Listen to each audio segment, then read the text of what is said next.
அனைவருக்கும் வணக்கம். 1 மினிட் டாக்ல இன்னைக்கு நான் பேச போற விஷயம் ஒரு முக்கியமான கருத்து. கழுகு, அதை தாக்கக்கூடிய ஒரே பறவை காகம் மட்டும்தான் அப்படின்னு சொல்றாங்க ஆய்வாளர்கள். கழுகின் மேல அமர்ந்துகிட்டு காகம் தன்னுடைய அழகால கழுகோட கழுத்துல கொத்துமா.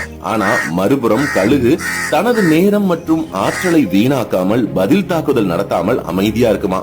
காகாட்ட கொத்து வாங்கிட்டே இருந்தாலும் கழுகு எளிமையா தன்னுடைய இறகுகளை விரித்து வானத்தை நோக்கி உயர பறக்க துவங்கிக்கிட்டே இருக்குமா. உயரம் கூட கூட காகம் சுவாசிக்க கடுமையா சிரமப்படும். அதற்கு ஆக்சிஜன் குறைந்து கீழே விழுந்துரும். இப்படித்தான் நம்மள விமர்சிக்க கூடிய, நம்ம நல்லது செஞ்சாலும் ஏதாவது குறை சொல்லிட்டு இருக்கக்கூடிய மனுஷங்களுக்கு பதில் சொல்லி நேரத்தை வீணாக்காம உங்க வாழ்க்கையை நோக்கி முன்னேறி போய்கிட்டே இருங்க. வந்தா கையை பிடிச்சு கூட்டு போங்க, வரலன்னா விட்டுருங்க. அவர்களுக்கும் உங்களுக்கு இணையான ஆற்றல் இருந்தால் மேலே வருவார்கள், இல்லை என்றால் கீழே விழுந்து காணாமல் போய் விடுவார்கள். நீங்கள் கழுகா அல்லது காகமா என்பதை நீங்கள் தான் முடிவு செய்ய வேண்டும். எப்பொழுதும் எதை பற்றியும் எந்த விமர்சனத்துக்கும் அஞ்சாமல் உங்கள் மேல் நம்பிக்கை வச்சு தொடர்ந்து முயற்சி பண்ணிக்கிட்டே இருந்தீங்கன்னா எது வேணா சாதிக்கலாம்.